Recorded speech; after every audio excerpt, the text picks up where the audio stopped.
Hello everybody and welcome to our sunrise safari on, well, a beautiful morning really. It is overcast, it is a bit gloomy, but it is a perfect temperature to be out on safari, and hopefully we're going to have a real good one as we negotiate the African wilderness. My name is Tristan, and on camera today I once again have Senzo. There we go, 3 fingers to say hello, and this is coming to you live, so that means hashtag Safari Live on Twitter should you want to get hold of us, or YouTube chat. Both of them will work, and we shall both answer from both platforms really.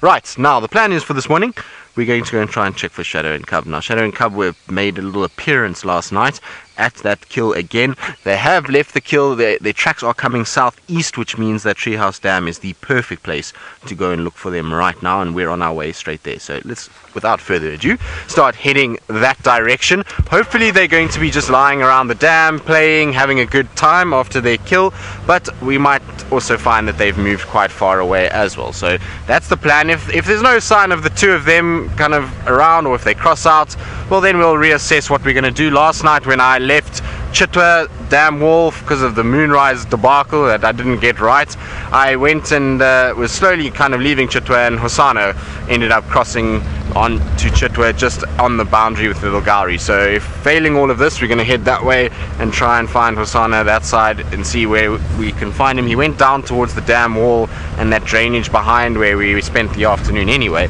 and so I'm thinking he might still be around somewhere there. That's the plan at this stage. As for any of the tawny cats, well, I don't know. All of them were very far west yesterday, and so I'm pretty sure that we're going to struggle a little bit with them again today. One Angama Pride was on Elephant Plains, and the Styx Pride was all the way on Shirley's, which is Arethusa Private. It's a section south of Arethusa, and Elephant Plains runs quite far from Singita boundary all the way to Hoffman's boundary. But they were there, so you know, a number of the lions were all in places that we couldn't get to them. I believe some of the Birmingham boys were down on Mala Mala, somewhere with the Nkahuma Pride, so it's probably in all likelihood going to mean that we're going to see very little of our tawny cats for a couple days still, which is not ideal. It's been very dry with them, as well as the elephants and buffalo, but hopefully today is the day that we break all of that.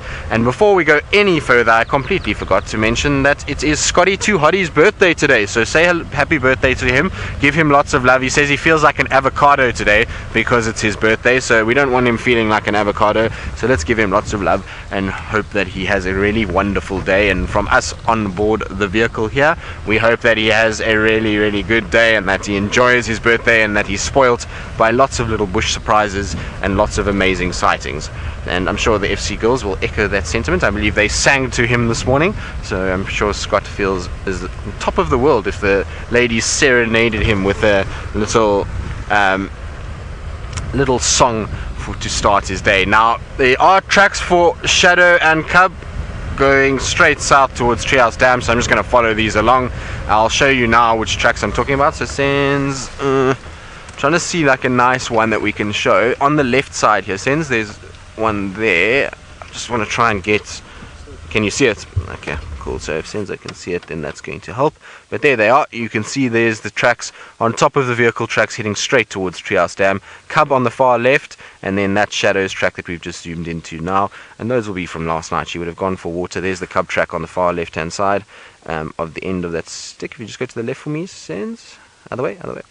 Down a little bit. Down a little bit and to the left. There it is, just on the edge there where that stick is pointing. So you can see Mom on the right, Cub on the left, and that's where they are heading straight towards Treehouse Dam. So let's try and get there quickly, because ultimately the sun is up already, and it means that she could be quite far. But I want to try and get onto these tracks, and I'm hoping they just started resting right by the water itself. They often do this, not as much as what lions do. Lions typically, when they get to water, they will lie down and sleep, where as leopards sometimes will drink and then they carry on and move. But I'm hoping that maybe, just maybe, she decided to sleep here. And I do need to let Aubrey know, because Aubrey is following these tracks as well, and I want to just tell him that they are here at Treehouse Dam already. I'll obviously hopefully be able to update him with the animals themselves fairly shortly. Nope. Orbs, tracks for these Ingwes are already here coming towards Treehouse Dam from Philemon's side. I'll let you know if they're at the dam itself. So the track's still going towards the dam. Come on, Shadow and Cub, be here for us. I don't know if they will be. I feel like they might have drank and then left already. but you never know. The sun isn't up yet and it is fairly gloomy, and so maybe, just maybe, they've decided to sleep here. Is there a leopard lurking? Come on, leopards.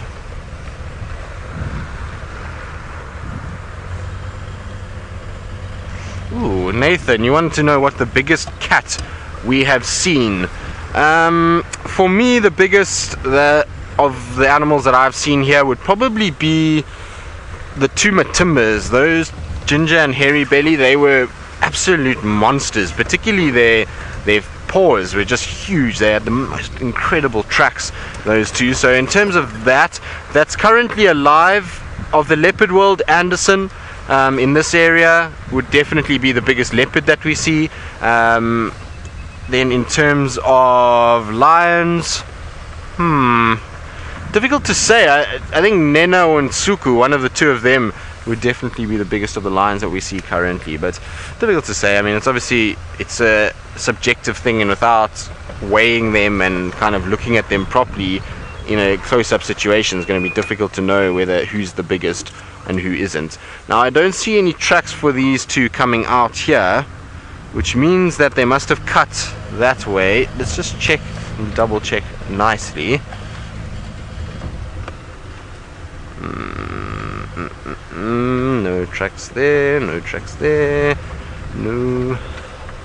Where are you two? She might have marched this little cub all the way back towards Little Gari. It does happen sometimes. They definitely came to this dam at some point last night, so it's just now about finding where these tracks went.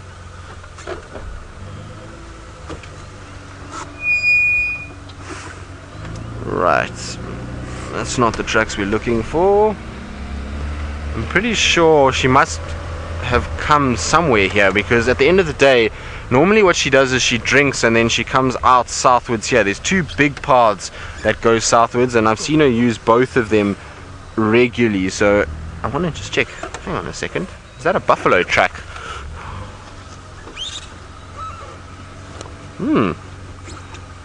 That's interesting. There's a track for buffalo there as well, which is quite nice. We'll try and find him a little bit later. Now from there, they often come out in this section here, so I've just got to check very, very carefully along here. I wonder, maybe they are right here. I'm just missing them. This is a good place to look as well. No tracks coming there. Shadow and Cub, where are you? It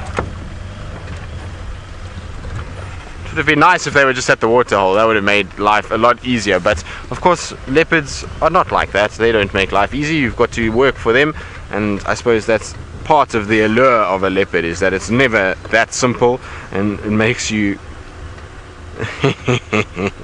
so as Louise says, Shadow ain't no easy girl.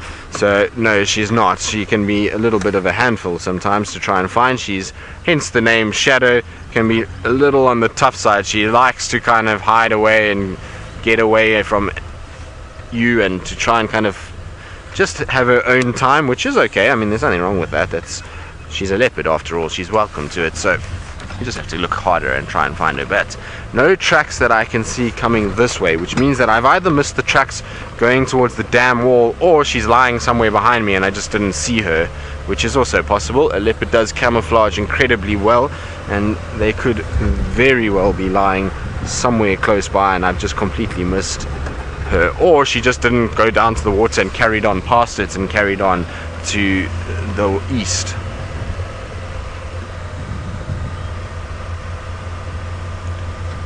Becca, besides lions, hyenas would threaten a leopard, most certainly, particularly young leopards. They would be a problem. Although once a leopard can climb, the hyena equation sort of scenario gets taken away a little bit. So once they reach sort of 3 months old and they're able to move around on their own, then you'll find that generally they're okay. They can kind of do their own thing from there. So that's really the only other thing. Other leopards, I suppose. So as a male or as a female, I mean, we look at Shaluva, Tingana killed her. You look at, some of the male leopards, they sometimes fight and will cause injuries that they then die from. So, it's more a case that there is other leopards, I think, than even lions. Other leopards cause a lot of damage to the leopard population. They often are going after the cubs and various other things, so that's also dangerous. Snakes, so big pythons, are dangerous to leopard cubs. What else? That's about it really in terms of the major sort of predators of leopard. But lions cause a problem because they're just physically stronger and bigger, and they sometimes catch leopard unaware. But the rest of them, the ability to be able to climb means that they negate a lot of danger from a lot of the other predators, especially things like hyenas and those kind of things. Once they get to something like a leopard, though, then it becomes a little bit more difficult, because leopards can climb following them. So leopard sometimes can be the most dangerous part, for sure. I can't find a track going over anywhere here, so I'm not 100% sure where she's gone. The last tracks we had were coming straight towards this sort of dam on the edge here. Normally from there I would expect them just to naturally go across and to carry on, or to cross this road. Now I can't see any sign of either one of those things happening, which means that maybe, just maybe, she's still somewhere behind me at the dam itself. Right, now while I try and find Shadow and her cub, who are no longer den bound, I believe Taylor McCurdy, who is out and about this morning and is in the Masai Mara, has found a den site of a predator of her own, and I hope that it is active. Good morning, everybody. You will not believe what we have found. I cannot believe our luck starting off this morning's drive. We have found a lioness with some very, very, very little, teeny, tiny, spotty cubs. Look how absolutely precious they are. We are very, very fortunate. Still wobbly on the feet. Oh, this is so special. Now let me take this opportunity to very quickly introduce myself. Good morning. I'm going to try and whisper today because I don't want to disturb them. My name is Taylor, and on camera with me is Manu, and he's smiling from ear to ear for the fact that we have found a den. Let me quickly tell you what happened. We were driving down. I said, "What's that?" Manu, I actually exclaimed leopard. I was really excited. I thought, yes, we got a leopard. Much to my surprise, it was a lioness. So we drove in very soon. I know she was a little bit nervous, and as she turned, I saw she had suckle marks, and I thought, hang on, this is interesting. She's going into a den. There's a den here. So we followed her, and there they are. Manu, I wonder if, can you still see them, or do you want me to go a little bit further forward? You can still see them. They are shuffling around a little bit. Mom has just come back. She's obviously tried to go off on a hunt. I don't think she was successful. She didn't have a big bulging belly. So these little ones will be very, very excited to see her. Oh, they're so small. But remember to hashtag Safari Live on Twitter, or you can also talk to us via the YouTube chat. This is live, this is interactive, none of this is recorded, and we're sitting in the Masai Mara National Reserve. I must tell you though, what I do want to do is, because these cubs are so young, I actually don't want to reveal the den to anybody, and the reason for this is that unfortunately a lot of people will come here and I think disturb these girls, or this girl and her little one. So at some point I'm going to try and conceal the vehicle, and I don't think we'll stay here for too long. We don't want to disturb them. Now that I know where they are, we can come back and visit them, of course, but it is very, very important that we try and keep something like this on the down low. In my it's a little bit difficult here in the Masai Mara National Reserve. Isn't that absolutely precious? Louise, sorry, your comms cut off there. What did you say? Oh, they're so tired. They're so happy to see Mom. I think there's there were 3. I'm pretty sure I saw 4. Did we see 4? Mine was a 3. Okay. Yes, there are 4 little ones. Okay. We're going to try and reposition and just conceal the car just a little bit better, but we will be back with you shortly. In the meantime, Tristan is also looking for a mother with her youngster.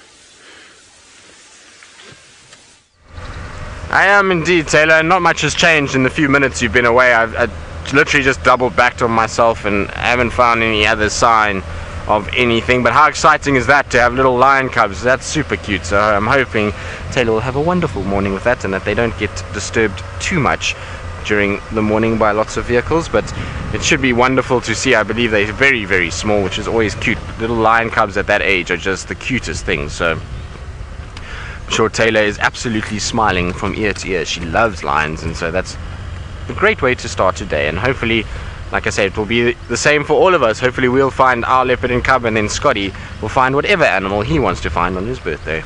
Maybe that cheetah mating sighting that he always talks about might go well. Right.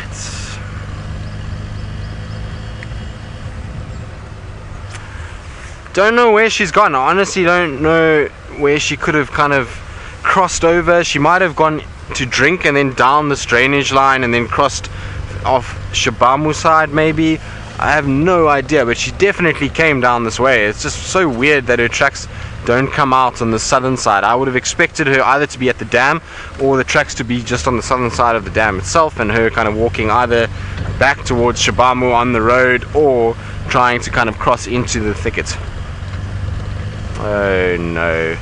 Louise went there. Somebody was going to go there eventually, but Louise says maybe I should check in the shadows. Yes, maybe. That would be nice. The shadows, shadowy area for shadows. Right, now I told you all need to be kind to Scotty D. It sounds like he's up and running. He's gotten himself into the reserve and is now ready for safari. And so let's go across to the birthday boy himself so that you can all say good morning and sing happy birthday to him. Yes, indeed, it is my birthday. I am 32 years old, and for some reason I feel like a perfectly ripe avocado. My name's Scott, and I'm teamed up with Dave on camera this morning. We've got off to a good start with these zebra who seem to be trying to work out who is boss. They obviously don't know it's my birthday, because then they would immediately know that I'm the boss today. But we'll let them continue to try and work things out there. I think it's those two at the back. They can get into quite vicious fights, old zebra. And I don't think this one is going to escalate into anything serious. Possibly they're practicing, sparring for a more serious bout in the future. And as you would have seen with Taylor, it's quite a cloudy day here in the Mara, but certainly always beautiful. Loving the cloud formations at the moment. We're having some incredible vistas and scenes. I guess this being no different. And it sounds like Taylor got off to a good start finding that den with some tiny lion cubs. I wonder where it is. I'm looking forward to chatting with her and finding out exactly where that is. And obviously hope that Tristan uses his skills with tracking to find Shadow and her cub. I think our plans are to probably head and look for the sausages. The sausages are a pride of lion. They're called the Sausage Tree Pride. It's 2 lioness and 4 sub-adults. But interestingly, last night we saw the 2 lioness reunite. They'd split up, 2 lioness and 2 cubs, 2 teams. They reunited, so then it became 2 lioness and 4 cubs. And then we lost them temporarily for about 5 minutes. They moved off far quicker than I expected them to. And by the time we relocated with them, there was only 3 of these sub-adult cubs. So it's beyond me where the 4th one could have gone. It's not big enough to be lurking on its own, or it certainly doesn't seem to be to me. So we're going to go in search of them. They were quite hungry. But sadly, by the time we left them, there was just no prey around them. Thank you very, very much to all of you who have sent through the kind birthday messages. It makes me feel very, very special and important. So thank you. And for now, we're going to send you back to Taylor and those cute little cubs.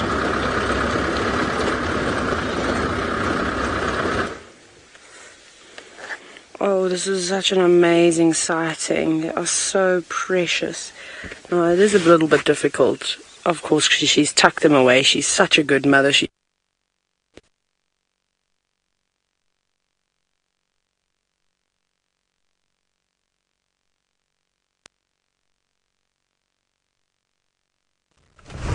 unfortunately, there's a few gremlins still on Scotty's vehicle, and so we're just bumbling about on the inflow of Treehouse Dam, having a little look just to see if anything is in this section. I know I've followed Shadow through here before, and so it's always worth just checking similar areas to where you have followed a leopard, because sometimes they will use a similar route to go out. So I've had them both on top of this termite mound before, and then heading kind of towards the next one.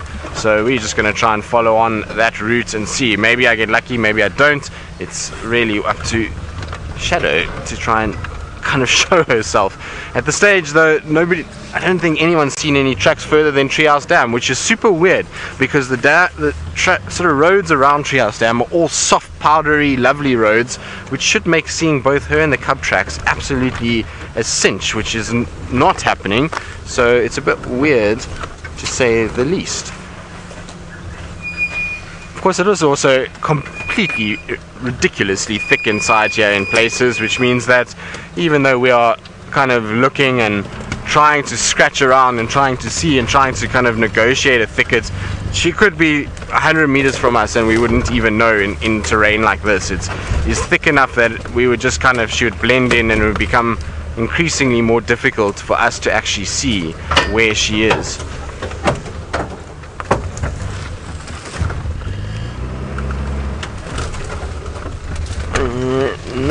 No.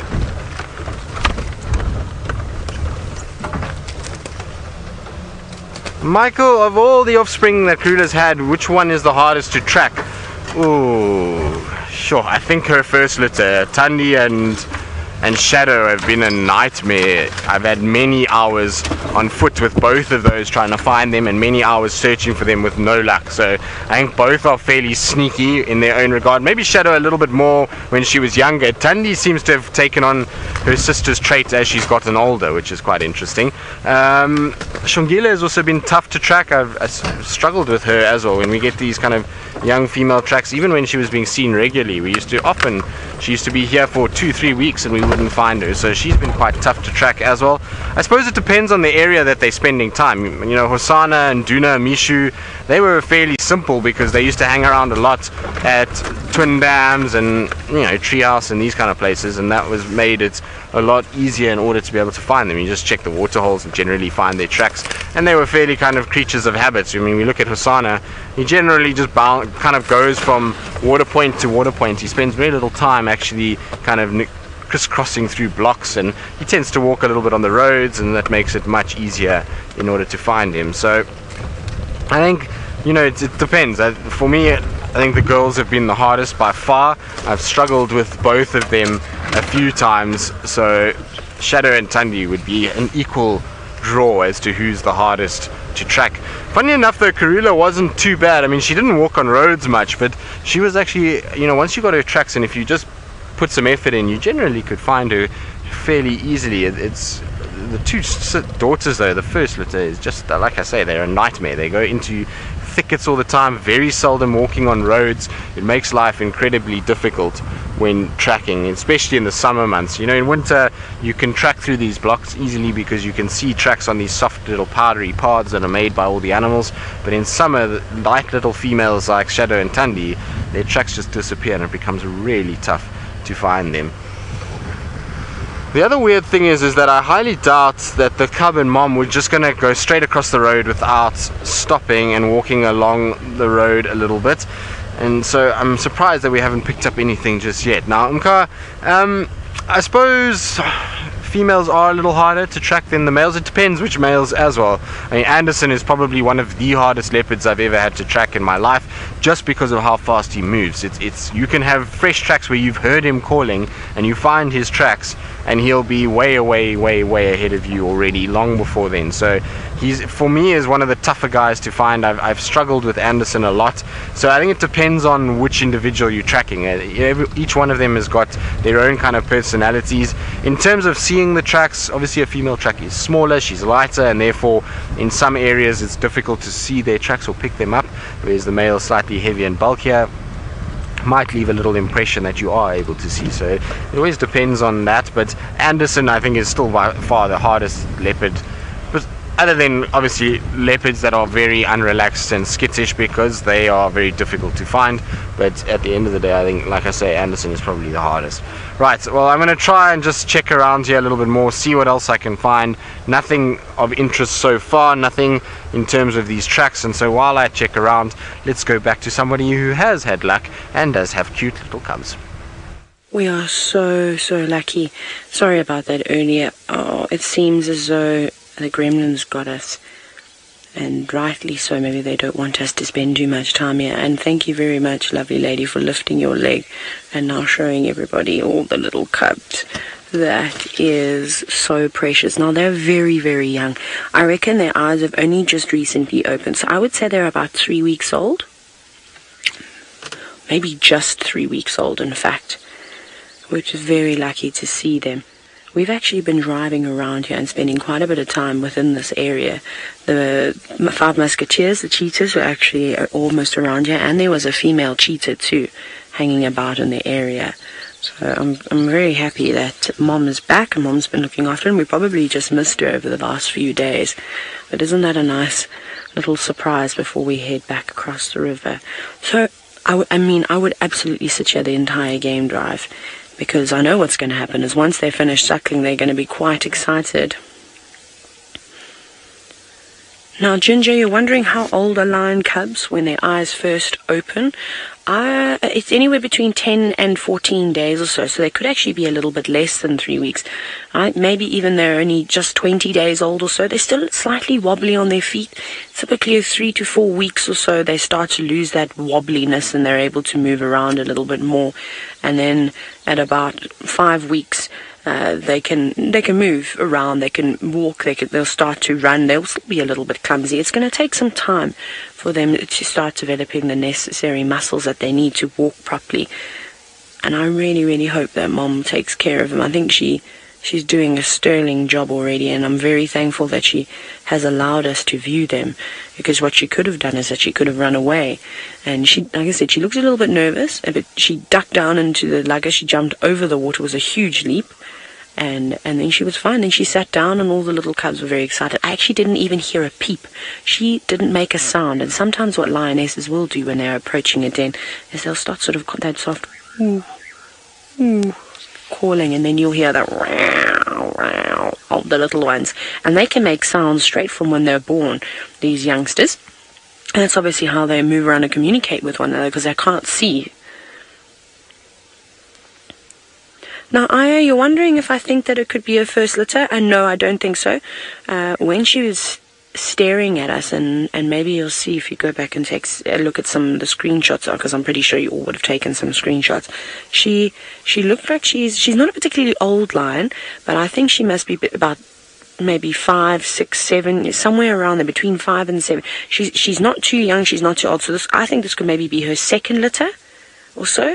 Her ears were fairly tatty. But I mean, that also just depends. Maybe she had a rough upbringing. Maybe her siblings were quite rough with her, and her ears were damaged that way. I don't think that this is her first litter, though. And she's got so many, too. She's got 4.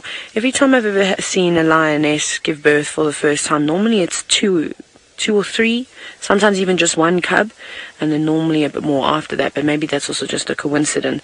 I mean, to have 4 little cubs, that's wonderful. That's a lovely size litter. I don't think I've seen a lioness with, I think the most I've ever seen has been 4 young cubs. Amazing. Right, now everybody, I'm very sorry, but I think we're going to say goodbye to these little lions. I do want to keep this spot a secret. I want these little cubs to have the best chance that they have of surviving, and I don't want to give this den away, because it is a high density sort of area for predators, all that type of thing. So we'll sneak off, but I hope you enjoyed it, and maybe when we come across in the next few days, we can come back and see if she's had them. Hopefully she wouldn't have moved them just yet. She'll probably only move them in a few weeks' time when they're comfortable. Anyways, we're going to send you back across to the birthday boy, Mr. Scott, and I wonder if he's made himself a party hat.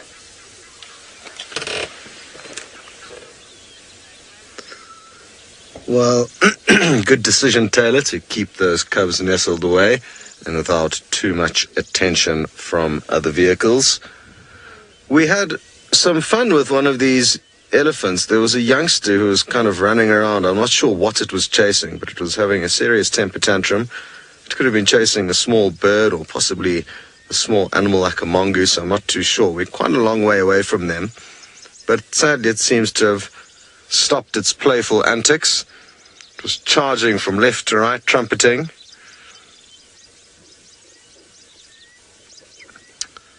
But a beautiful scene.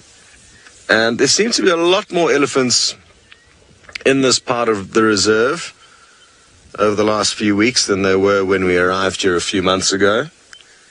And wouldn't it be nice to know exactly how far a lot of them have traveled to come here? Because they don't have territories. They can wander wherever they feel the food is going to be the most plentiful and the tastiest.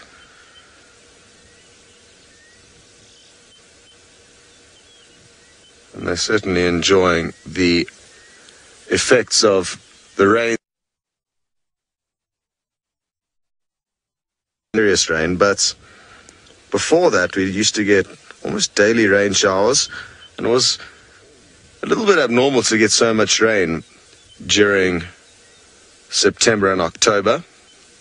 But like most places around the world, you take it whenever you can get it, because the way the weather's changing around the world, nobody knows when it's actually going to rain or what's going to happen. There's been so much change with our climate.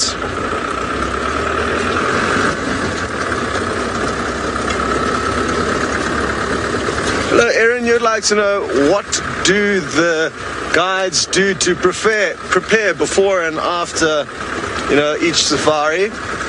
Well, coffee is usually drank at some stage. That's my first step in the morning.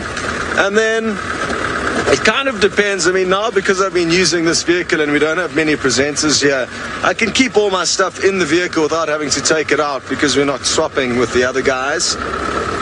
But to be honest, not too much at the moment. I mean, we've got a bit of a pre-flight checklist that we go through before the drive just to make sure we haven't forgotten anything.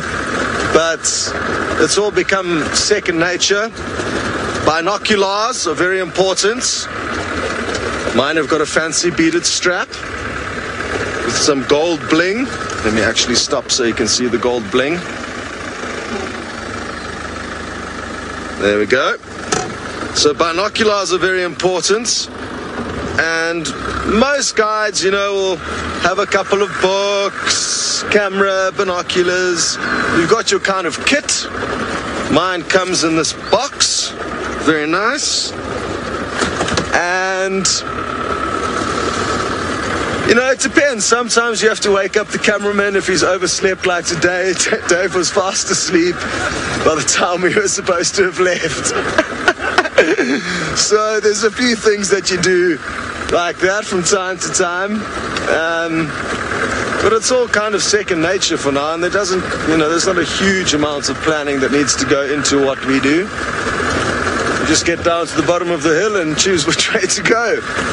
So sadly, I don't have any very interesting stories for you there, Aaron.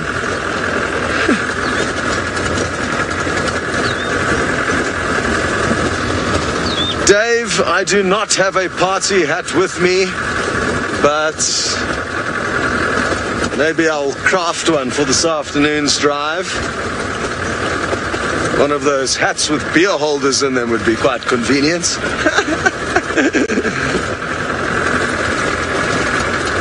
But I'm not the biggest birthday celebrator, to be honest. So I tend to not take it very seriously. I'm not sure why. It's just never been a big thing. Happy to celebrate other people's birthdays, but I'm not a fan of just treating somebody well on one day of the year and the rest of the days of the year they don't count. It'd be nice if everyone was just nice every day of the year. Very good. On that bitter note, I will send you across to Tristan. Well, we've just come towards Twin Dams. No luck with Shadow's tracks. It doesn't seem like we can find too much, although I still think that she's gone south from Treehouse Dam and potentially crossed south into Hoffman's. But we'll just double check. But what we do have here at Twin Dams is one of the more beautiful birds that we get out here. It's not got the brightest colors, and it doesn't have the sort of most vibrant colors, but I still like them. I don't know, there's something about them that I enjoy, and they're a bird that we don't see all that often. Are you going to call for us? Because if it calls, that's a good sign. It means that the rain is coming. We know that last time we heard them calling excessively, that rain shortly after that arrived. So they are bioindicators of rain, and so it's good to hear them when they're calling. Now there is two of them here. The other one flew just now and went unfortunately south of us, and we've lost visual of it, and much like we have this one. It's amazing how quickly they blend in, even with that cream chest. But there we go. Unfortunately, that one is gone, so don't stress, Sense. It's unfortunately gone into a thicket and we won't be able to see it. But nice to see anyway. They're always welcome sight.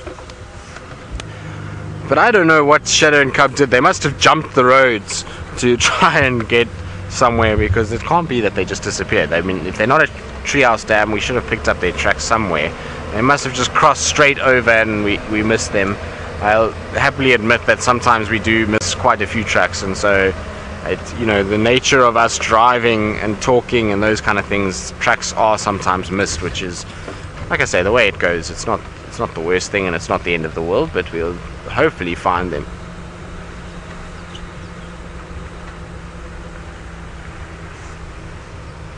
I didn't do it. Yes, many times I've seen a mother cat discipline her cub.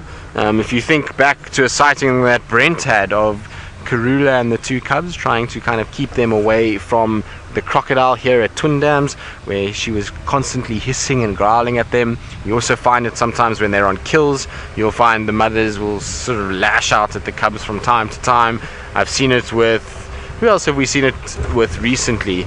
Trying to think, not really many recent kind of memories of it, but it does happen quite a lot. So you'll find that they do discipline them in terms of they'll hiss and growl, and they'll swat at them and be quite aggressive towards them if they feel like the cubs are overstepping their mark. So it does happen. It most certainly is something that we do see, and so I would imagine that we will hopefully show it to you in time. Now those little lion cubs that Taylor saw this morning, I'm pretty sure they will get disciplined at some point in time. They will get, like I say, carried off somewhere. They might get growled at, they might get hissed at. It just depends. It's funny because I remember also sighting with Brent again with the Nkuhuma cubs and going near water, and the mother constantly going and picking them up and moving them and trying to kind of tell them, no, you can't go near water. And so they do get kind of told off from time to time and do get growled at. It's just commonplace, and it's how they learn. It's how they know where to go and where not to go, and what is safe, what isn't safe. It's all by mom's reactions to what they do. So it's important that they do learn, and important that they get to a situation where they know what's going on. Right, so nothing at Twin Dams either, which is not a surprise. Twin Dams has been a little quiet of late, and I didn't really expect much down this side, given that Hosana was down towards sort of Chitwa side. Tambo has been down that way for a while now as well, and Tundi was all the way up in the north. I didn't expect to see too much this side of the world. Now of course I'm probably going to get proved wrong by something popping out right here, but the dam itself has been super quiet over the last few days, eerily so. It's normally a hive of activity for us, and we see a lot of animals moving around there, but it seems at the moment it's just all very, very sort of quiet in that area. What are these tracks here? No, nothing really there. That's a tire track. Nope, nothing really to kind of write home about in Tracks the World, unfortunately.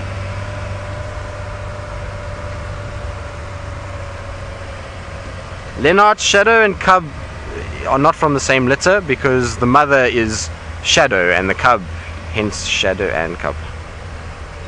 Shadow and Tundi, right, so Shadow and Tundi, yes, they are the same litter. They are litter mates, they're sisters, they are from Karula's first litter, so both of them are the same age. That's why they look so similar too. They can be quite difficult to actually tell them apart from time to time, but yes, they are litter mates, and most certainly do come from the same litter. both have inherited the same feistiness as well, by the looks of things. They both can be a little handful when they want to, and be quite hissy and growly when they like to be. So I suppose family trait carries through the genes, which is not the worst thing. It's also, it just seems quiet in that there's very little else around. I don't see many impalas this morning. I don't see, even Steenbok and Duike have been really few and far between. It's a bit weird actually. I would have thought that it would have been quite busy with these cooler conditions, that a number of the animals would have been making use of it and feeding while it's light enough, and they can go and feed in open sections. But it seems as though we've got a situation where not really much is around. And I'm trying to check just to find something.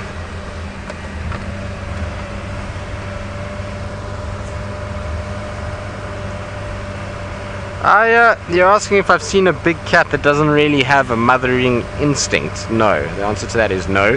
They all do. Some of them are just better than others. So it's not that they don't have the instinct. They just sometimes, unfortunately, just don't get it quite right. But they all have the instinct to be mothers and to try and hide their cubs and to try and look after them as best they can. Some just don't, like I say, get it quite right, and they then end up losing cubs. And so yeah, there are females out there that can be deemed to be better mothers than others, and Kruger is a prime example. She has a track record second to none, and most of the other cats out here don't. So she would just be an incredibly good example of a motherly figure. But whereas you look at somebody like Shadow, she's not a bad mom. It's just, and she does have motherly instincts. It's just she's had external factors that have caused things to be difficult for her in terms of being on the fringe of a lot of territories and all the things we've addressed before. So I don't think there's ever one that's been completely kind of, I suppose actually one, there is one now that I think about it, that I've seen that for some reason just doesn't have that motherly instinct like the others do, and it's a female lion from the south of the Sabi sands called Mandlev or floppy ear, depending on which one you want to use, from the Southern Pride. And she unfortunately, it's a weird thing, she keeps having cubs, and all this is in the time that I was at Lion Sands and the experiences that I had with her. I saw her have 4 litters while I was there, and all of those litters she would suckle them. Once they got to the point where they were starting to eat meat at about 4 months old, she would completely abandon them and leave them with the pride. She would just let somebody else look after them, and then she would go off and do her own thing, and often would be away from the pride for long periods of time. It was really quite random to watch her, and most of the cubs, in fact all of them that I saw when she was there, did not survive. So none of them survived because they would just get left behind by the pride, or the pride didn't really want to take care of them. At the end of the day, it's somebody else's offspring that they've got to now feed and all kinds of other things. And she just, I don't know if it was more that she was so into territorially being dominant and trying to find areas to dominate, that she just kind of did that rather than actually looking after her cub. I don't know, it's just that she used to kind of abandon them and just go off and do her own thing, and then she'd come back sometimes like 2 weeks later, and then she'd call for the cubs, and obviously by then they would be malnutrition and just really not in good shape at all. So it was a strange occurrence, but generally no, the rest of the cats all have some semblance of mothering sort of instinct, and it's just hardwired into them, same as it is to go and mate and go and find things.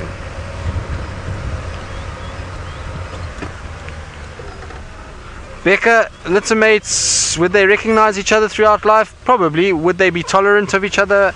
Depends. I mean, obviously in lions we know that they would be, given that it's prides, but in something like a leopard, probably not. Now there is a big bird of prey on the left hand side over here. It's quite far, it's just sitting on top of the tree. It looks like a brown snake eagle by the way that it's sitting, but I just want to double check and make 100% sure. It's got that kind of brown snake eagle pose. Yes, there we go. Brown snake eagle, big robust round head, and they sit quite upright like that. This one's got its tail flicked out a little bit, which is not quite normal. They generally drop their tail down a little bit, but there it is. You can see, like I say, the head is very rounded in comparison to others. Also, those bare featherless legs just give it away fairly quickly, and they've got that big bright yellow eye as well. And this snake eagle, often see it in this section. They like to sit on top of trees like this, where they watch and look for these reptiles that slither through the grass, and then as they see them they can then come down from trees like that and grab them. So quite common to see them like this. I'm surprised it hasn't flown away. They generally can be a bit flighty, the brown snake eagles. I suppose we are miles away from that. That's a very long distance from where we are. You can see the camera is fully zoomed in and it's still quite far, so it's a long way away, and that may be why it's taking it very easy. Now, something else that's just caught my eye while we kind of look at that eagle is a beautiful flower that is starting to emerge, and it's just on my right hand side, and I actually haven't seen these guys in a while. I'm also not 100% sure which one of the species it is, but it's one of the lily species that is coming out. There you can see it. Isn't that beautiful? So it's not the candy stripe lily. I'm not 100% sure which one it is. Maybe some of you out there that know these things very well can maybe help us and give us a scientific name for this and what exact lily it is. It's one of the lilies, like I say, it's a crinum of some sort, but it doesn't look like the candy stripe lilies at all, so I don't know which crinum it is. Beautiful though, nonetheless. Very, very pretty. And this is the thing with these random times when you get, sometimes you'll get a kind of flowering of certain plants that you don't see for years, and then they'll come out again. It's super odd, and it's amazing how these things happen. There you can see the rest of the plant kind of out and about, and it's amazing. That's popped up in all of 2 days. I was here 2 days ago and we were looking around and these were not here, so pretty incredible that they are around. Amazing. Right, now it seems as though Taylor McCurdy just can't put a foot wrong this morning. She's first found the den with beautiful little lion cubs, and now it sounds as though she's made her way towards some more lions who are, this time I think, moving about. Almost adults. I'm trying to figure out if they're both young males, Tristan, but the one closest to us is most certainly a young boy. And you look actually really young, in fact. I would assume that it's his brother that is with him, but the way that they're laying, it's a bit difficult, but I can see a bit of fluffiness coming just on the side of the neck. I don't know who these young boys are, but we're not too far away. I'm not giving my location away as to where that den was. I'm really going of different luggers. We didn't see these boys in this area yesterday. I drove around here extensively, so they must have been moving throughout the evening. And they better be careful because we're getting to the area where we can start looking for that pride of lions we had yesterday. And I did manage to get a name. Thank you to all of you who assisted. I just have to read it because it's such a hard name to say. Manu might have to read it again for me, but we'll do that once we find them, because that's our end goal, is to eventually locate the pride we were with last night. I reckon these boys are probably about 2.5 years old, maybe just under 3 years old. Recently been chased out of their pride. I don't know which pride they could have come from, but they're fast asleep at the moment, and they look relatively full. So maybe they caught something small, like a Thompson's gazelle. You know, they've definitely had something to eat just to keep them going and to induce the coma in which they now are in. But very cool. We're having lots of luck with lions, and for those of you who are starting to get to know me well enough now, you'll know that I love, love, love lions. They're incredible. If we can see lions around every single corner, I'll be a very, very happy girl. And of course balloons in the background, which is always quite nice, isn't it? That's my favorite thing, actually, is seeing what has just stepped out of those bushes. An eland. I got excited. I thought I saw a lion, but it wasn't.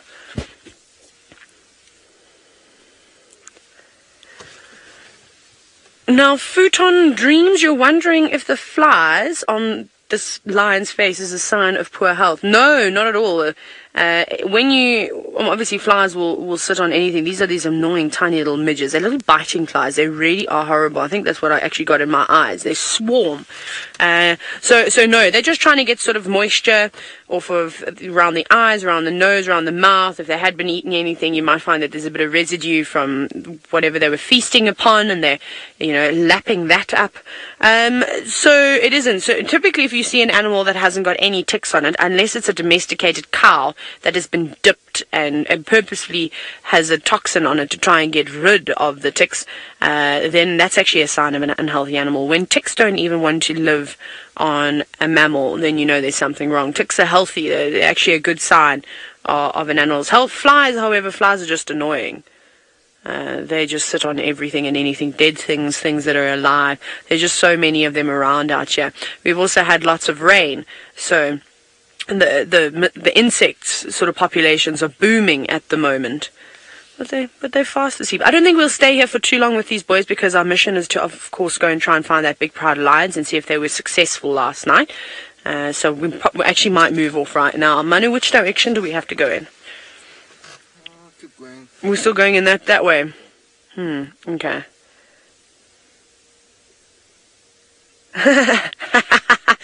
Extra always there to make me chuckle first thing in the morning. You said that it looks like these lions are covered in poppy seeds.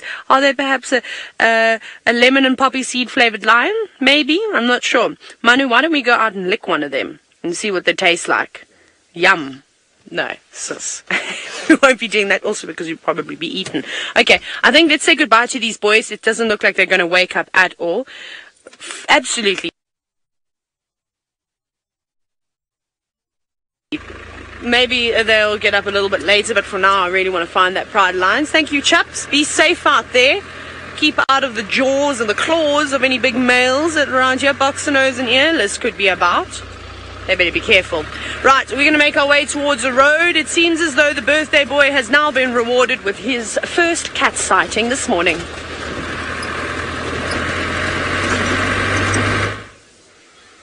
Yes, we've been awarded with a beautiful, beautiful scene of not one, not two, but actually 3 wonderful big male lions. Now, I'm guessing that this could be Fang and his coalition, but I'm not entirely certain just yet. Fang is missing a tooth, hence the name, but haven't seen any of them yawn yet, and haven't spent a great deal of time with this coalition. They usually actually spend time, if it is them, in an area where I usually try and avoid because we're not allowed to off-road there. But thankfully they've come up close to the escarpment, and I'm guessing they could have possibly made a kill and or stolen a kill from the Sausage Tree Pride, who were very close to this area last night. There's no sign of them this morning. But the one male lion here does look to be well fed, and we actually saw 2 of them. I'm pretty sure 2 of these 3 last night making their way into this area. So they've obviously met up with the 3rd member of their party. As you can see now, they are fast asleep and snoozing. Not giving us the best view, sadly. Hopefully they'll pick up their heads at one point. The male that's closest to us has got a beautiful dark mane. You can see the comparison between the one in the back there. We spotted them from, I would say, possibly a mile away. But it was a far easier job because they all had their heads up looking very intently. And it was a wonderful scene to just see these big lion manes from that far away. Having to search, following track for track of the leopard he's looking for, and I'm hoping he gets lucky soon. It's far easier here in the Mara to spot things. Hi Joseph, you'd like to know, when do lions hunt? Well, it's definitely, a general trend is that they move more at night than during the day. And when they're moving, they kind of increase their likelihood of coming across animals to hunt. So even though they may be just going for a walk, looking for ladies, making sure their territory is well looked after, they could bump into an opportunity and take it at any given time. Even now, even though they're fast asleep, if a herd of buffalo was to wander onto the scene, they could well have a go at them. So there's no set rules, but as a general kind of trend, they are more active at night. But it's certainly not to say that it's a set rule that they will only hunt at night. They will hunt at any stage of the day that an opportunity presents itself to them.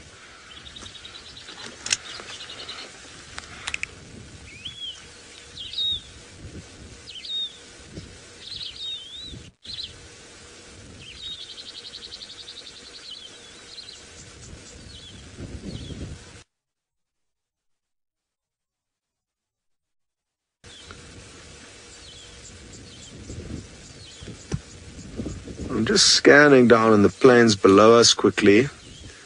I can see 2 giraffe that are standing very still, staring very intently in a certain direction, and they are great indicators to help us find predators. There's not to say there's one that could just be relaxing there, chewing the cud, or maybe they can see something. Well, whatever has stopped them, and if they are in fact looking at something, I can't, for now, work out what. Going to be a cheetah when I didn't see any lion initially. Because it is so open, it would be quite easy to see lion from here. But the fact that we can't see anything, maybe it's a leopard or a cheetah, that would be a very pleasant surprise. Wonderful. We are going to spend a few more minutes with these boys in the hope that they lift up their heads so we can show you how pretty they are. And while we do that, we are going to be sending you off to Tristan. Well, hopefully they will, Scotty. I'm hoping that you'll get to see their big full manes. Maybe they'll feel like with your beard that you're challenging them. I wonder if you've got your ripped shirt. That'll add to the whole flavor of being with male lions. And you could, I always think that you should, I saw Scott's ripped shirt yesterday, so I always think that he should add 2 or 3 more lines on it so it looks like a claw mark is ripped, and then he can tell this epic story about how he was attacked by lions and just fool everybody, which would be quite funny. But anyway, besides that, we haven't had much luck on anything. Shadows and Cub have crossed south into Little Gowrie, so that's a bust for us there. So I'm going to now head, I think, towards possibly Buffelshoek Dam side and just see maybe there's some fresh signs of Tundi that I can work with and maybe utilize to our advantage. But at this stage, it's very, very quiet. Nothing going on. No sign of Hosanna and Chitwa either. Guys are looking. So it seems as though it's going to be a tough morning out here. Now, Judy H, thank you very much. And I think a couple others, I believe, that's all said that lily is a Crinum bufanoides, which bufanoides is the word that we were looking for. So, excuse me. Sorry. So, like I say, I knew it's the Crinum family, but it's just, obviously, these things slip your mind over when you haven't seen them for a while, and they're not the most common lily that we have out here. We normally see the candy stripe lily, which is the one that comes out in abundance during the summer months. This one you do see it regularly, but not as much as the candy stripe, and that's why the name slipped my mind. But thank you very much. I really do appreciate it. You all are a mine of information, and that always helps us. Now, I believe Scotty D's lions have put their heads up, and maybe it's because they just know it's Scott's birthday and they want to just please him, and it's lovely to think that they are up and looking ever so regal in the beautiful morning light. Thankfully, yes, one of these big males has put his head up. He's the one that was furthest away from us. And they're just taking it easy this morning. I'm not expecting a whole bunch to happen. I think there was quite a few buffalo tracks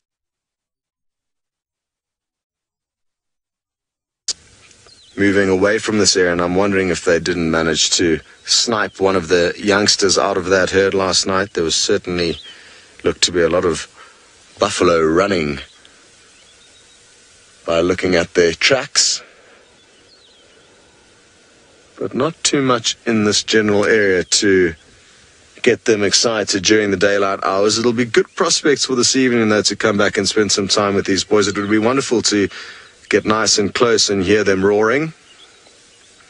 Haven't heard a male lion roar, or at least 3 of them, nice and close to the vehicle for quite some time. So that would be a good thing to be able to do this evening. Matt, you would like to know, why do lions have... It creates a helmet for the battles, the many battles that they will get into with other lions. So it's a safety mechanism that protects them when they're scrapping for territory, and even amongst themselves. For ladies, if big male lions didn't have these manes, they would definitely get injured far easier. Interestingly, you do get some areas where the lions don't really grow big manes. Up in central Kenya, in an area called Samburu, there's quite often large male lions that are dominant over areas, but they've got just these tiny little mohawks. And I don't understand why, because it is a very hot desert-like area, but there's lots of other hot desert-like areas where you do get lions with big manes. So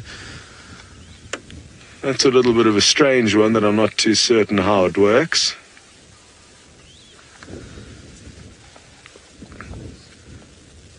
I guess there also may be an element of aesthetically pleasing the ladies. A big, impressive male lion may be able to seduce a female with a bit more ease. However, it doesn't really make sense, because once a lioness comes into season, she'll be happy to do the deed with whichever male lion has managed to get himself into the right position. So I don't think it's so much to impress the ladies, but more to protect themselves.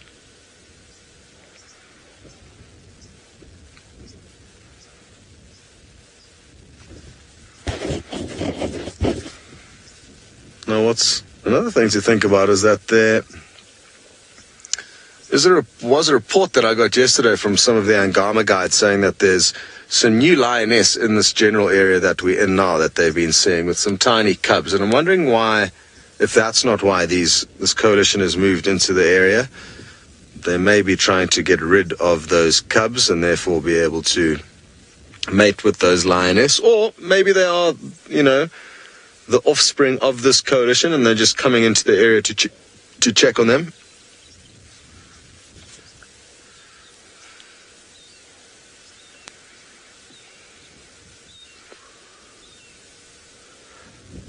Oh, wonderful. That's what we want. That's exactly what we want to see.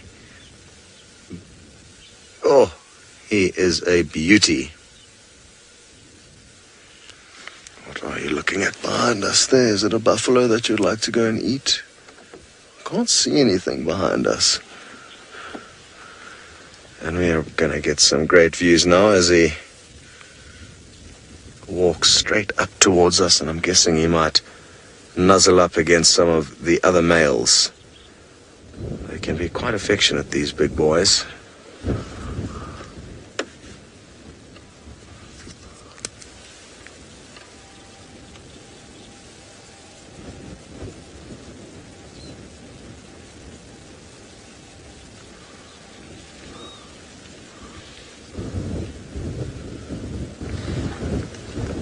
Are you Fang? Who are you?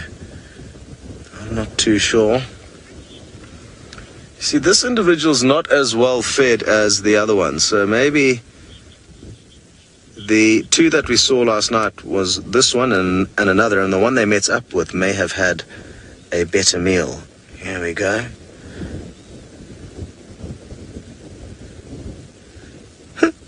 Not much of a response from his friend. He's like, leave me alone, I'm sleeping. Go try Fred over there. No. Beautiful. By the way, the other one's name's not Fred. I'm not sure what their names are or exactly who they are.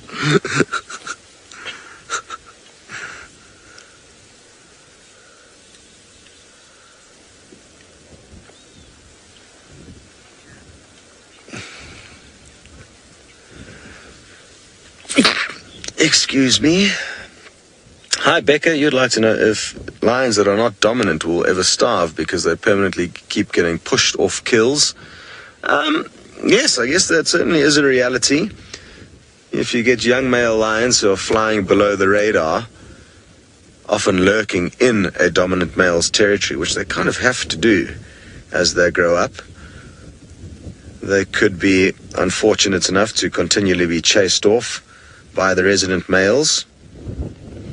And I guess from time to time, even lioness, also get unlucky in that they may also, let me reposition quickly, in that they may also get a number of their kills stolen time and time again and therefore lose condition. But As a general rule, I don't think it's going to happen very, very often. It would be more of a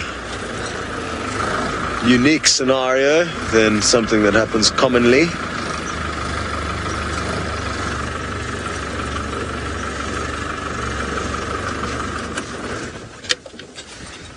Beautiful. That's going to be better for us.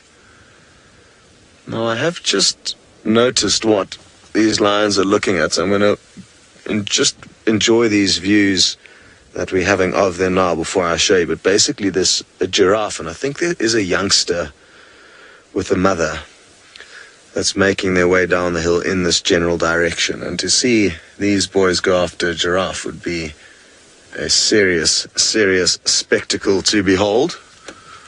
So maybe, just maybe, that is what is going to happen a little bit later.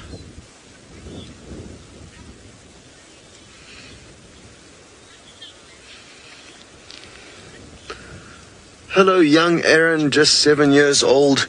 You would like to know what is a lion's favorite food. And Aaron, they like any meat, really. They're not fussy. Like us as humans, they will eat buffalo, giraffe, hippo, rhino, elephants, just about anything that they come across. And a lot of the predators, Aaron, will be in the same boat as that. Even birds that are, eagles and birds that are hunters, other predators like lions and leopards, because it's so difficult for them to catch their food. They can't be fussy. And they'll sometimes even eat meat that's begun to start rotting. It can be covered in flies and maggots. So I think as a general rule, it's fair to say that lions are not fussy. And sometimes of animal, maybe it's buffalo, but it's not necessarily because they like the taste of buffalo. It's more that there might be a lot of buffalo in that area, as well as the fact that they have become good at hunting buffalo. You find that some lions, it's different strengths and weaknesses when it comes to escaping the lions. Obviously, buffalo are big and strong, so it's dangerous for lions to hunt them, but for three big boys like this, they're not going to have too much trouble. Okay, well, now that the lions have got their heads flat, I'm going to go around and just get a better look at these giraffe. They're quite a way away.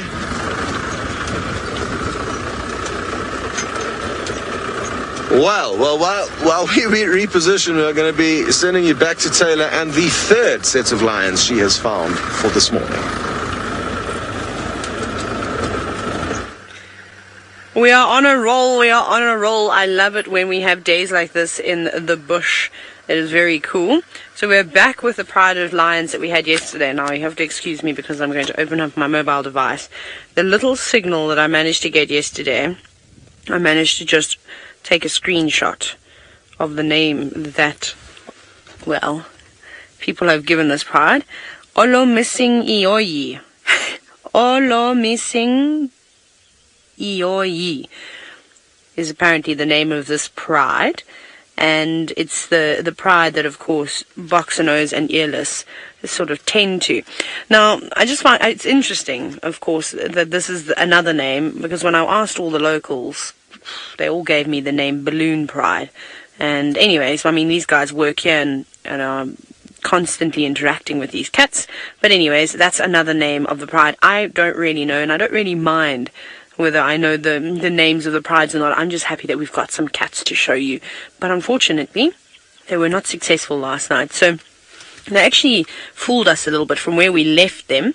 They turned around and ended up going back west again, back onto the luggers. So maybe they made an attempt and were unsuccessful, and then just came back down to, well, sort of lick their wounds and feel sorry for themselves that they weren't able to catch anything. I know that those cubs are going to be very, very hungry and very irritated today by the fact that the adults didn't catch anything. But they are all around here. They're just obviously scattered about. We can just see a few of them. I'm slowly starting to see more and more lions. They're going to keep themselves busy by chewing on some sticks, which is also very nice. They love to chew on sticks, young lions. I'm sure it feels very nice, especially when they're teething. They'll chew anything, really. If you drop a cap in a sighting, a hat, they'll take that and chew that too. Now, a question from Joy this morning, wondering what can lionesses do to best protect their cubs? Well, Joy, the best thing that they can do, and particularly when they're really, really young, is hide them away. Keep them out of sight. So out of sight, out of mind, that's the best thing. Of course, they are armed with very sharp claws and very sharp teeth, and they have a voice on them. So if somebody does come around, like say, for instance, a hyena or a leopard, they'll growl their snarl, they'll probably try and chase it off, and if not, try and kill another predator. However, if it's a big male lion, and it's a new male lion, or a new group that have just come in, and they have not sired those cubs, that's a different story. She's going to have to choose. Does she defend her cubs to the death? Does she literally risk her own life? Because they will kill her if they are, or if she is reluctant to give them up and reluctant to mate with them. Or does she just literally drop her head, and she'll try her best, she'll growl and she'll snarl, but eventually she's going to go, I know what's going to happen, it has to happen, and the males will kill the cubs. So I think it just depends on the situation, if it's if it's another big male lion, or if it's lionesses, or whatever it may be. But she will try and defend them, and she'll be savage. And now, if we, for instance, we often say, what would happen if I got out the car now? You might find that these lions would run away. They're not on a kill. They've got plenty of space to move. If I'd got out of the car in the sighting that we had earlier this morning, I would have been attacked. That mother would have tried to have defended her cubs from me, and I would have lost that battle. Not that I would do something silly like that, but she would be more protective over them because they can't move around as well. Whereas these youngsters, they would get up and they can run quite happily. You know, they're quite confident on their feet. So again, it just depends. There's so many different scenarios, and every scenario has got a different reaction. But they're a little bit active. I can't imagine that they would go out and try and catch something now. The prey is starting to develop around them. You can't see it though, but it's behind the car. There's some eland, there was some zebra, wildebeest, but far away. Now, you're wondering if I've ever had an encounter with lions that have made me feel unsafe. Yes, on foot. Obviously, in South Africa, we do trails walks. I've been charged by lions a few times. It's intimidating. The sound that is made, or to experience a lion growling at you on foot, is terrifying. It really does send shivers down your spine. And then I had a really uncomfortable situation in a car. I've told you about those young boys that were quite naughty and would often stand up on their back legs and want to look inside the vehicle, but we curbed that behavior very quickly. Then the other thing was the one day, and I don't know if I've told you this, I've told a couple of people this story before, is I had this lovely couple, little kid I've ever seen in my life, and just refused to listen. And I think that I don't think they quite realized how dangerous wild animals can be. They were under the assumption that these were all tame and it was a joke, and we fed them. Anyways, and this kid kept bouncing around in the car, and I said to them, listen, if this doesn't stop, we're not going to be able to go and view lions and things like that because I don't feel safe. Anyway, they threw their toys out of the cot a little bit, so I said, okay, right, we're going to go view the lions. But I kept my distance. I made sure that I kept my distance at all times, especially, I always do when I've got young kids in the car when I was still guiding. So, this little kid was wearing an interesting little onesie outfit it was like basically, I think it was a monkey or a bear, but it had rounded ears on it. And this little kid, as I was in the sighting, decided to bounce around on the seats. And we were sitting with a beautiful big male lion. I've showed you a picture of him before. His name was Mondoro. It was down on the Eastern Cape. And he, all of a sudden, fast asleep, and he was looking around. And he sort of did that 1,000-mile stare. He was looking at my car, but it looked like he was looking straight through us. He wasn't. He'd eyed that kid out. Obviously, the kid, as it was bouncing around in the car, he picked up that small figure. And also, like young children do, they're quite chatty and they make very high-pitched whining noises. Not intentionally. They can't help it. It's just the frequency at which their voices are at. This was very, very interesting to this male lion. Anyways, he got up and he started running towards the car. I've never had a lion run like that towards my car, where I basically grabbed the kid, pulled it down, put the car in reverse, and drove out of that sighting. Those guests never went on another safari after that. I think they realized how silly and sort of naive they were around these animals. And I'd warned them, I don't know how many times. Angel just said that the child was not allowed to come on the safari anymore because it couldn't behave and it was dangerous and we'd have to get a babysitter.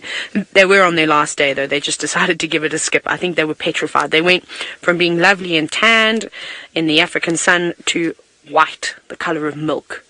They were so petrified and they realized that that lion was coming for their kid. So you really, really have to listen to your guide when you go on safari. They know best. They're doing everything they can for the well-being of the animals, most importantly, and then of course they want to keep you nice and safe in the cars too.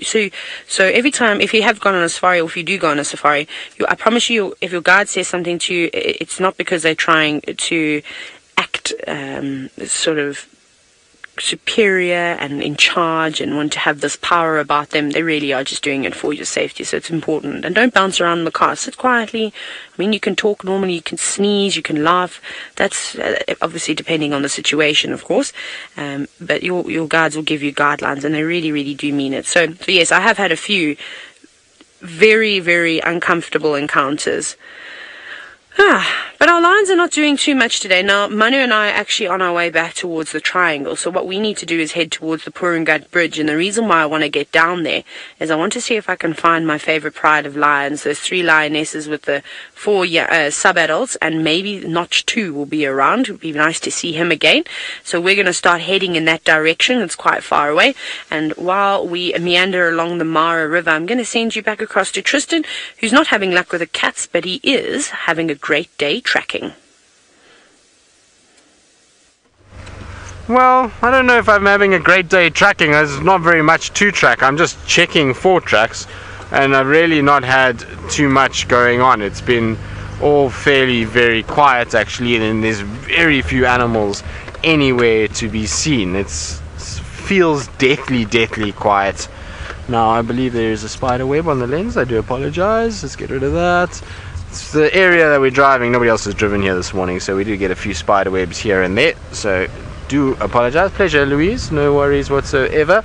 Now I did also check while we were in this section. I did check on our barn owl and there was no sign of the barn owl this morning. Also, I half blinded myself because the sun at the moment is directly at that hole, and so I can't see a thing, and I tried to look with binoculars and by mistake got the sun instead of the actual hole of the tree, which didn't go down very well. My eyes are still actually watering a little bit from it, but anyway. Now yesterday I was asked by a few of you that what is the difference between the barn owl and the grass owl, so we might as well address that, given that we don't have much in the way of animals at the moment, and we might as well just go through the differences between the two of them quickly. Now, yesterday's owl was most definitely a barn owl. It had that far more kind of rusty coloration to it, and I'll explain now why I say it was definitely a barn owl. So there we go. Right, if you have a look here, you've got the 2 owls at the bottom that we're referring to. So barn owl on the left, which is the individual we saw, and then grass owl on the right. Now you can see that there are some similarities. They do both have the same big facial disc and similar shape to that facial disc. Size wise, they are very similar. They're in fact probably the same size, so that's not what you can use really for them. I mean, the barn owl, it might be a little bit lighter and a little bit smaller than the grass owl. The grass owl, a few centimeters here and a little bit of extra weight, 20 grams, but it's not going to be hugely noticeable when you see them. But what you see with these 2 birds immediately is that this barn owl, now this illustration is very orange. They're not quite as orange as this as we saw yesterday, but they have a more grey kind of rufous appearance to them, and then a very sort of light underbelly. It almost is whitish coloration and a grey kind of head. Now if you look at the grass owl has a much darker, browner appearance. It's got a very dark wing area and comes up over the head, which the barn owl doesn't. The barn owl tends to have a very light grey with this orange rim to the facial disc, or not orange, buff is what we'll probably call it, whereas this guy doesn't have that rim to the facial disc. It just has that brown coloration all the way around. And then if you look on the chest area here, this individual has very rufous coloration, so it's a deep kind of color that comes down, and it has a few spots much like what the barn owl has. They also have spots on theirs, and that's probably the main differences. But also the biggest difference is the habitat. These two birds very seldom overlap, because this bird will spend a lot more time in sort of these savanna areas, whereas these guys won't spend time where we are now. Alright, so you might find the barn owl going through grassland, but this guy will most certainly not appear in these areas. In fact, the only place I've seen grass owls here in the Sabi Sands is on the big Gabbro plains down in the sort of Singita, Londolozi area, where it's literally you do not see a tree for kilometers. And so these guys occur down there. They won't occur in places like what we have here. There's just not enough grass cover and not the right terrain for them. We might get an odd one somewhere on Buffalo's cut line, or maybe a random one here and there, but they're not going to be common in this area. Ruth, you're asking if this is the same barn owl species that we would get in the UK, or that you get in the UK and various other parts of the world. Yes. Alright, so the western barn owl occurs throughout the world. In fact, it is the most widely spread predator of any predator in the world. So you find them everywhere. They are incredibly successful owl species, and so they really are pretty much in most countries. They're in Europe, they're in the UK, they're in the States, they're here in Africa, and so they are very widespread individuals. But beautiful sighting to have. They're difficult to find, active very much in the night, not like some of the other owls that are dawn and dusk owls, and so really nice to see them. Now I apologize, I've got something in my eye, just why I'm battling a little bit. Hopefully it'll go away. Right, back on the road again. We're on the road again, as they say. Becca, you're wondering how many owl species are in this area. Oh, now I need to count them. So we've got, let's start with the smallest. We've got the pearl-spotted, barred owlet, scops owl, then we've got the white-faced owl, then we've got, after that, size-wise, probably barn owl, marsh owl, grass owl, wood owl. Then we'll go probably spotted eagle owl, rose eagle owl, and if you were really lucky, and it has been recorded in the Sabi Sands, the Pell's fishing owl, and that makes 11. Have I missed any? No, I think that's all of them. Let's check in the book and just triple check that I've got them all, but 11 sounds right to me. So we get a number of owl species, which is great. So let's have a look here. We'll just go through and just double check that my maths is correct. Yes, that's all owls. So this is a wood owl. We don't see many of them here. I have heard them on the Manyeleti River before. They have the most amazing call, which I will play for you just now. And the reason why I love this call so much from the wood owl is that the wood owl makes a call that I used to hear a lot with my grandparents when they lived not too far from here, and we used to have them in the garden. And as a kid, I used to love hearing them call, and it was kind of the sign of the night and exciting times. And we used to sit and wait up because they used to get porcupines and wildcats coming through at night, and we used to see them kind of crossing along the lawn and watch them, and this would be the soundtrack to that. Then the marsh owl, I have seen this owl here in the Sabi Sands before as well, again down towards that central part of the Sabi Sands, open clearings, to find them there. Not a very common owl to see, but you do see them. Then here's the little white-faced owl with its beautiful orange eyes, and they've got bright orange. Then our barred owlet, pearl-spotted owlet, scops owl. So that's how many there. There's 6 on that page, and then on this page we get the Verreaux's. Pells, like I say, would be ridiculous. It was seen 2 years ago along the Sand River, and a number of the guides did see it, but we haven't seen any up this side. We just don't have the right conditions for them. We need a permanent flowing river for them to stay. And then we've got spotted, barn, and grass owls towards the bottom. The only owl that we don't get here is this fella over here, which is the Cape Eagle owl. The Cape Eagle owl, you'll find it kind of going from Johannesburg area and then down towards the southwest of the country into Cape Town, as the name would suggest. And that's it. So 11 owls. Good job. We got it right. We had all of them just correct, which is fantastic news.